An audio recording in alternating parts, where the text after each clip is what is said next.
Hello, my name is Host Eric, and welcome to a very special episode of Eric's Philosophy Talk videos. Yes, every episode is special, sure, but this episode is extra special. It's very special. And here's why. I'm going to tell a story about my life. It occurred to me earlier today, I was like, I should just tell my life story here, right? You know, little bit by little bit. But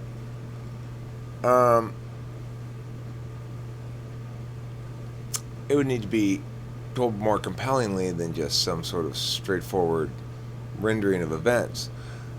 Now, having said that, I've got lots of ideas regarding that area of thing. The generation of time objects,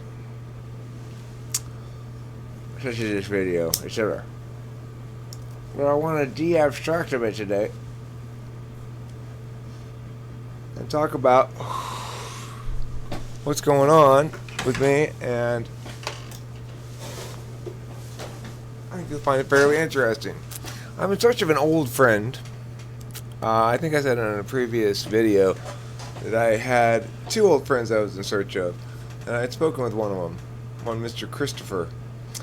And Christopher and I spoke on the phone for about 45 minutes the other night. It's the first time I'd spoken with him in 20 years. That's, in my mind, exceedingly remarkable. And I'm one of the last people, one of the last generations, not one of the last individual people, one of the last generations of people that is going to be able to have that experience. The notion that you could be very close with somebody, an intimate of that person in whatever sense, a friend or more, whether it's or a family member or whatever, any sort of intimate relationship, by which I don't mean sexual necessarily, although it would include those kind of relationships. When you have that circumstance, the notion that you could go from being an inner circle confidant with somebody and then not speak to them for 20 years, it's a leftover phenomenon of an era in which communication was less facilitated. The Facebook era time, Facebook is determined to get me connected with people I was once connected with. The interesting thing is, most of the people that one might, in theory, reconnect with are not necessarily going to be of any particularly great interest. But what is of great interest is interacting with these people again with a little bit of a metaphysical framework in place to deal with it, which includes personality type. Oh, now I get it. Now I understand why when I was a kid I liked hanging out with you, Christopher. Now that I talk to you on the phone again for the first time in 20 years, now I understand why we were best friends for our entire lives until we weren't anymore, and then just suddenly, blah blah blah. The reason is because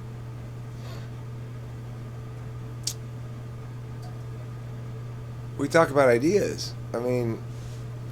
I think Christopher's I think he's an INTP. He says he's not, that he's kind of borderline on the NS and borderline on the TF. I would definitely say he's an N. I think that's crazy. But I do get that he's got some sensory stuff going on too. Anyway, regardless.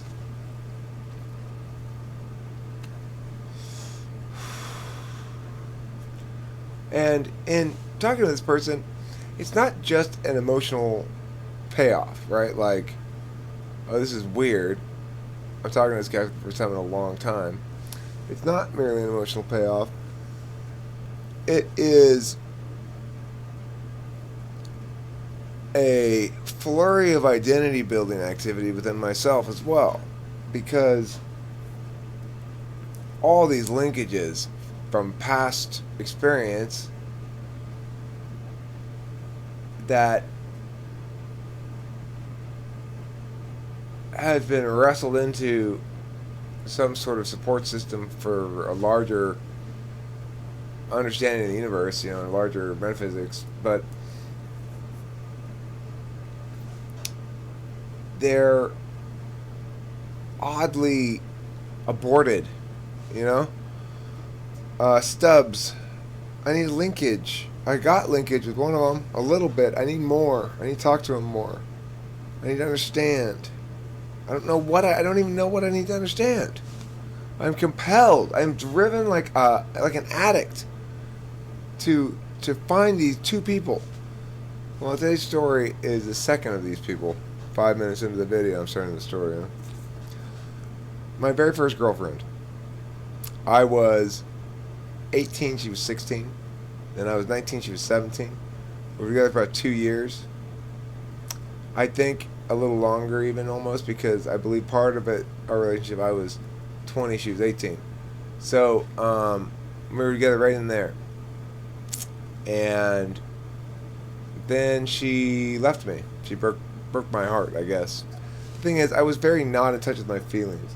At that time, I was getting sober for one of the times I got sober early on. Sober for like a year almost, I think. And she was not. And she was interested in the exploration aspect of college, you know? And it makes perfect sense now. It made perfect sense then. I didn't realize that my heart was broken for a while. Like, in retrospect, it's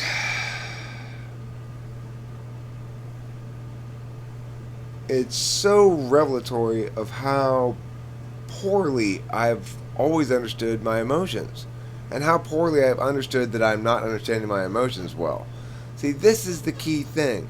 It's the metacognition that ultimately allows one to make growth as an individual, because, you know, you look back at these past experiences and you draw the linkages and stuff, and you realize, wow, I can't believe they threw me out on the playing field without any training at all. You know, like,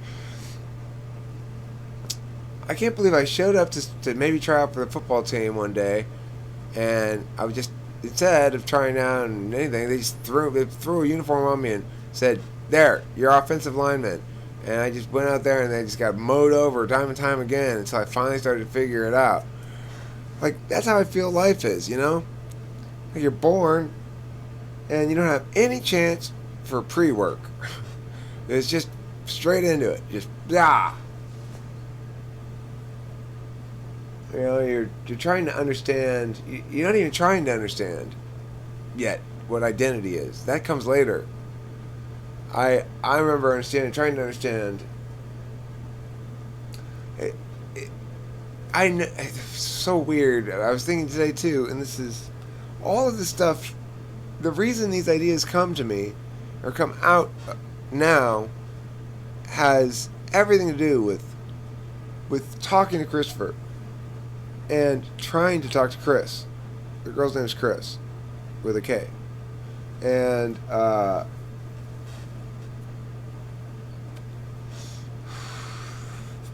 both these two people, completely MIA. No sign of them on the internet, basically. But I'm a good sleuth. And Christopher was easy to find, because I actually turned out I had a friend who had his phone number.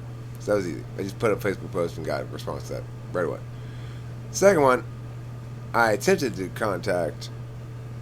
use contacts like that to get her info, to talk to her, and failed. In fact, I messaged one person who I thought would have her information, and that person unfriended me. Now, it's quite possible that they unfriended me over my little anti-Muslim rant that I put up the other day, which was not actually an anti-Muslim rant. It was an anti-Islam rant. It was an anti-Islam rant. It was an anti-Islam rant. And, you know, I actually stand by it. my basic point is, look, I'm all for discourse, relativism, yada yada yada, civil society, but these people are barbarians and lock and load. You know, I don't know. Whatever. Who cares? It's just words. It's just some rhetoric on the internet. I don't like Muslims. I don't like Islam because it's an institution of oppression. You know, I mean, it's like they oppress women. Why would I like them? Well, they're not all like that. Well, the believers are. So when I say I don't like Islam, or I think Muslims pose a threat or something, I'm not saying I think Joe, the secular person who has a Jew style identification with Islam, is a threat. Like, you know, oh yeah, I'm Jewish. Oh really? Do you go to um, temple? No. Do you do any of the rituals? No. Well, what do you mean you're Jewish? I mean, we eat Jew food at home. Like, you know, we have potato pancakes on Passover or whatever. Like, that kind of person is not, in any meaningful sense, a Jew for religious purposes. I'm a Jew for cultural self-identification purposes. And, you know, I'm sure there are plenty of Muslims out there who are secularists. If they're not a secularist, then if you are a woman, they want to oppress you. If they have a daughter, they are oppressing her. If they see someone else's daughter, they'd like to oppress her too. And if they think you are disrespecting Allah, they think it's okay to kill you. So, yeah, fuck Islam. Now, I mean, sidetracked to that little rant there, and maybe this friend that I messaged unfriended me because of that, or maybe she unfriended me because I finally was Googling the shit out of Chris, with a K, Chrisley we'll call her, and fucking, finally, finally, I found a picture of her. I was like, because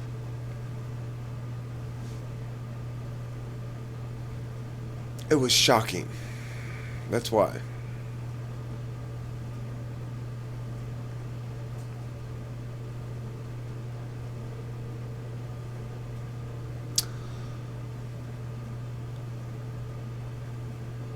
Now, any reasonable person might, at this juncture, be like, wait a second. Are you trying to get back with a girlfriend you had 20 years ago? The answer is no. I'm assuming she's married. I found a picture. I found a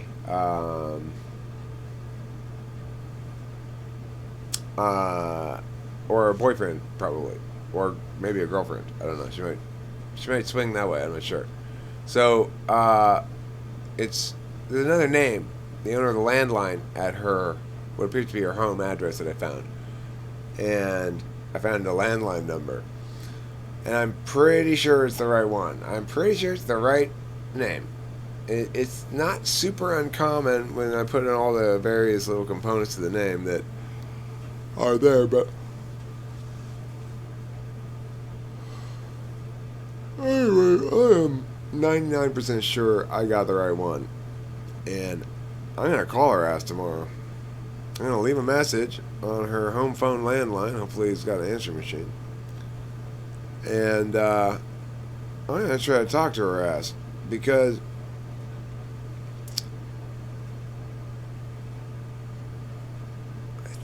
this woman,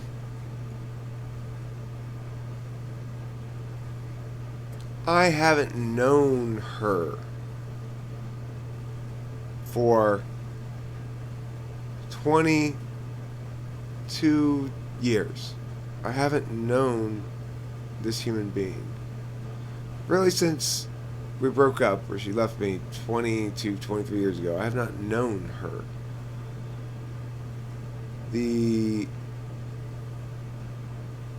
bond unraveled quickly,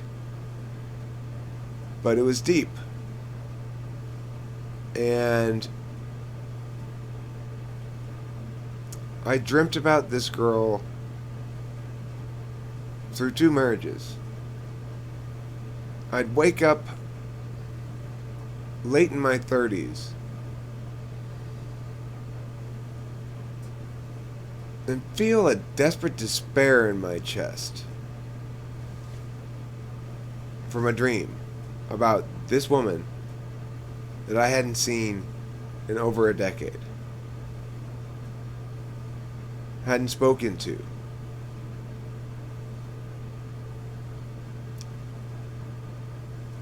This is about the adolescent brain, and it's about the brain of the addict as well. So, our adolescent experiences, our first love, our powerful human experiences that we have as teenagers, they have a weight that is disproportionate with their amount, with their, they're weighted more heavily than other time periods in your life, even though it's the same amount of time, right? Like, it's like a year from 17 to 18 is the same as a year from 30 to 39. That year from 17 to 18 is going to be vastly, vastly more significant in your development and your growth and your identity and your memories and everything than the year from 38 to 39. And, I mean, my memory is terrible no matter what. I don't remember stuff. But I remember her.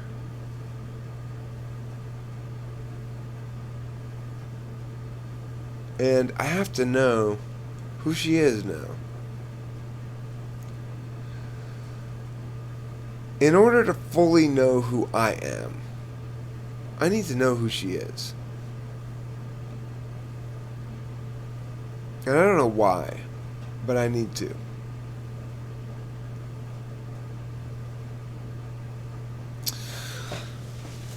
It takes two to tango the dance of separation for 20 years, whether it's my male friend Christopher or my ex girlfriend Chris with a K.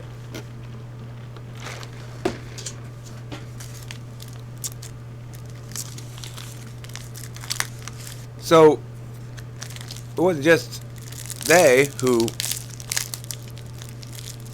haven't spoken to me, it is I as well who have not spoken to them. Why now? Why all of a sudden? Well, multiple factors. Number one, the absolute most significant reason is I feel adequate now. Adequate to talk to him. When I was a drunk, I definitely did not. I had nothing to share with anybody of any value in my mind, right? It was hide away. Maybe they have good thoughts about you still or something. Don't ruin those by actually speaking to them. Then they would know what a worthless sack of shit you are. But, I was a drunk, so an understandable set of feelings. Well, I'm not a drunk anymore. And beyond that, I'm not at the beginning of not being a drunk anymore. I'm settled into it. I'm in my middle age of no alcohol, so to speak. Almost 2 years. It's a big one. Another reason, realistically, is I'm divorced now. It's not that I'm attempting to interact with her in some sexual way or whatever, this person I knew 20-some years ago. Of course not. But wives don't want you communicating with anyone you've been intimate with in the past, regardless of how long ago it was, regardless of your reasons you provide. Like, well, I just want to talk to her. I'm building my identity, and I need all the pieces of the narrative to link. So I need to talk to her. That's not going to fly with my ex-wife anyway. She's not going to understand it, or she's not going to buy it, or she thinks it's a bad idea, or something like that. So I just didn't even bother with that. As far as Christopher Moore goes, well, I mean, like I said, I just didn't. I didn't have anything to offer. Nothing. Not even conversation. Just damage. Why spill that on somebody else for no reason?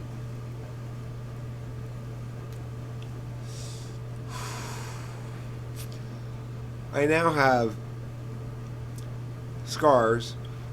Scars are good. Scars are what happen when you heal. But I'm more or less undamaged. Yeah! Good night, baby. I love you.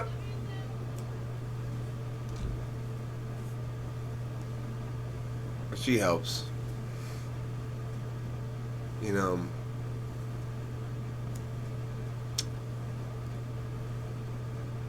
it's very special having a kid, no matter what. But when you have a kid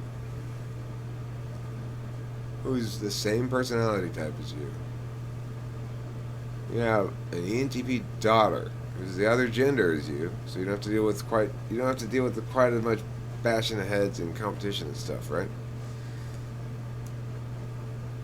And you've got yourself right there to talk to.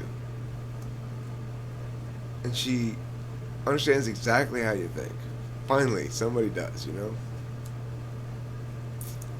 And she intuitively understands why it's important to make our decisions on who argues the point better. She intuitively understands that if she's to ask for an explanation about something as to why she has to or not has to do something or give some sort of instruction, and I am not providing an explanation, then she shouldn't have to do it. You know, and I understand that responsibility on my part. If I can't back up my shit, I have no business giving anybody any instructions. We understand that. Anyway, I love the shit out of that kid. He's, I mean, it's the difference between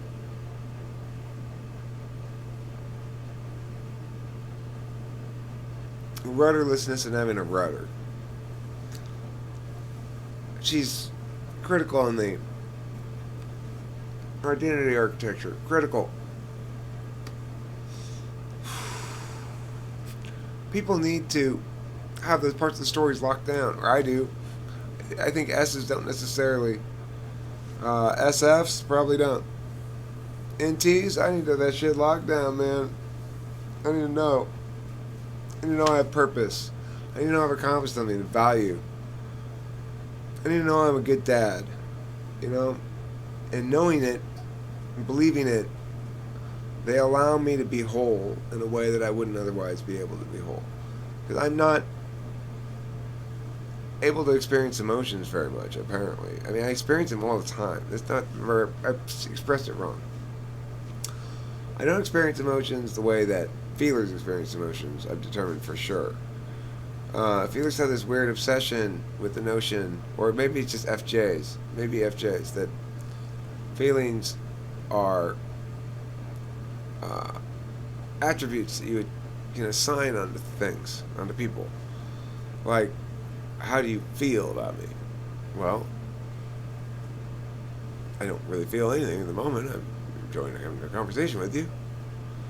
I remember trying to explain this to people before, like, well, most of the time, I don't really feel any emotions. And then, you know, at some point, I realized, but you're expressing a lot of emotions, Eric. Well, because if I were to have emotions about this, then that's how I would express them. Because I understand that if I talk this way, it's more effective than if I talk that way, you know? Like if I want to convince you that I want to convince the team that something's important, there's a couple of different ways to go about it, and they're all going to involve display of emotion.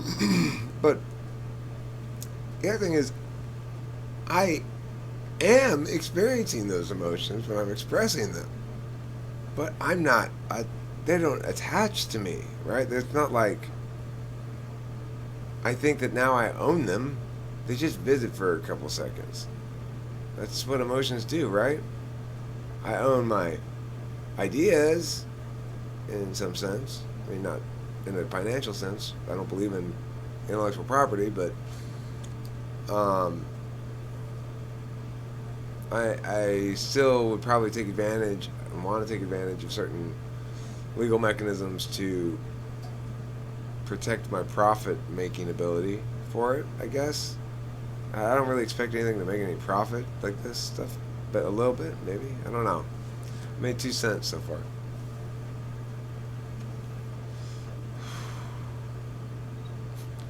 This is a pretty long video, coming up on 30 minutes. I don't regret putting it up anyway at 30 minutes, and I'll tell you why. This one feels to me important.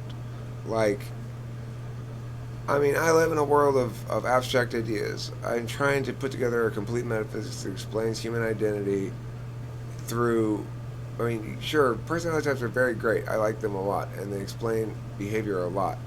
I want to explain human identity and reality as a function of purpose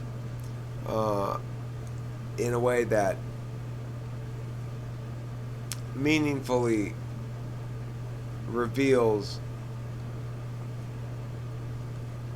that human beings are part of a more complicated machine that's doing something.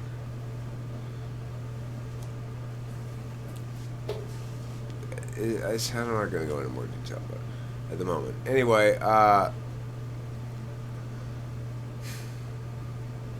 these magical junctures in one's life that happen, and they do just happen, and people are given to you for no reason that you can ascertain right when you need them to do exactly the thing you need them to do for you. Now, I am spiritually, metaphysically overwhelmed by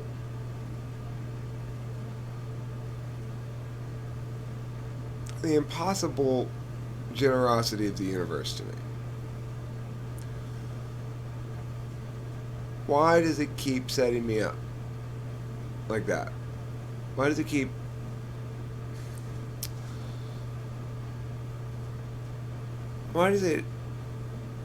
doing like fake movie shit that doesn't have verisimilitude?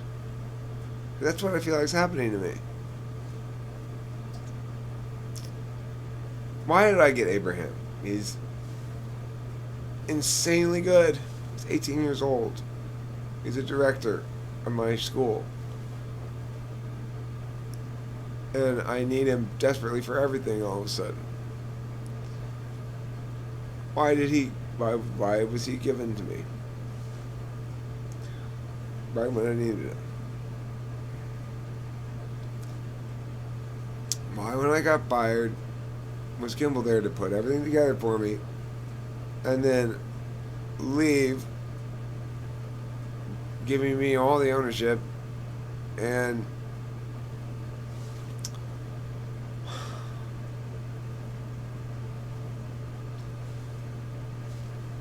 then just making way for the next person that I needed, right?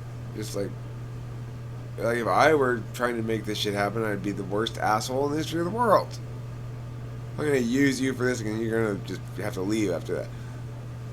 I'm not doing any of that. It just happens.